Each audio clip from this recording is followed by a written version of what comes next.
नमस्ते। मैं आपके लिए एक नई और डरावनी कहानी प्रस्तुत करता हूं, जिसका नाम है बंद दरवाज़ा। बंद दरवाज़ा। यह कहानी है रोहन की, जो अपनी नई नौकरी के सिलसिले में एक छोटे शांत शहर में आया था। शहर की बाहरी सीमा पर उसे किराए पर एक पुराना लेकिन सुंदर बंगला मिला। बंगले के मालिक ने उसे हर चीज़ के बारे में बताया, सिवाय एक कमरे के। बेटा, इस बंगले में सब तुम्हारा है, बस एक शर्त है, मालिक ने चाबियां देते हुए कहा। पीछे की तरफ जो नीले रंग का दरवाज़ा है, उसे कभी मत खोलना। वो हमेशा बंद रहेगा। रोहन ने बिना सवाल किए हाँ कह दी। उसे लगा कि वो कोई स्टोर रूम होगा या मालिक की निजी संपत्ति। शुरुआत में सब ठीक था। रोहन अपनी नई जिंदगी में खुश था, लेकिन धीरे धीरे उसका ध्यान उस नीले दरवाजे की तरफ जाने लगा।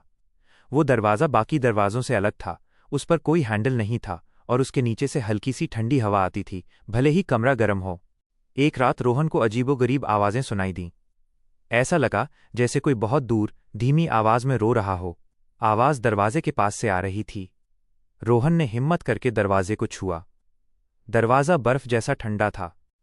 उसने खुद को समझाया कि ये सब उसके दिमाग का वहम है, पर अगली रात आवाज़ें तेज़ हो गईं। अब रोने की आवाज़ में धीरे धीरे खरोंचने की आवाज़ भी जुड़ गई।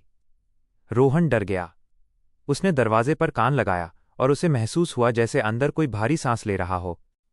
रोहन ने मालिक को फ़ोन किया, लेकिन मालिक ने सिर्फ यही कहा, दरवाज़ा मत खोलना, मैंने तुम्हें चेतावनी दी थी। रोहन ने कई रातों तक अंधेरे में जागकर बिताई। खरोंचने की आवाज़ अब किसी तेज़ नाखून या पंजे की तरह लगती थी, जो दरवाजे की लकड़ी को चीर रहा हो। एक सुबह उसने देखा कि दरवाजे पर लकड़ी के कुछ गहरे निशान पड़ गए थे, जो एक इंसान के नाखून से कहीं ज़्यादा बड़े थे। रोहन ने शहर छोड़कर जाने का फैसला किया। वो अपना सामान पैक कर रहा था कि तभी दरवाजे के पीछे से एक तेज चीख आई, इतनी तेज कि उसके कान सुन्न हो गए। चीख के बाद खामोशी छा गई, लेकिन यह खामोशी और भी भयानक थी। फिर उसने सुना, आज़ाद, मैं आज़ाद। रोहन डर के मारे कांपने लगा। उसी पल नीले दरवाजे की लकड़ी कड़कड़ाकर टूटी और दरवाज़ा ज़मीन पर गिर पड़ा। दरवाजे के उस पार अंधेरा नहीं था, बल्कि एक कमरा था। कमरे में कुछ नहीं था, सिवाय एक टूटी हुई काले रंग की गुड़िया के। और फिर रोहन की नज़र गुड़िया के पास ज़मीन पर पड़ी पीले रंग के कागज़ के टुकड़े पर गई। वो कांपते हाथों से कागज़ उठाता है।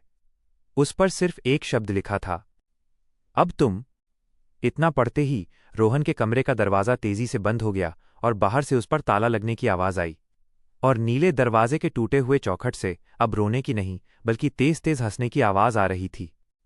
अब कमरे के अंदर रोहन था और बाहर नीले दरवाजे की जगह पर वो भयानक चीज़ जो आज़ाद हो चुकी थी हंस रही थी।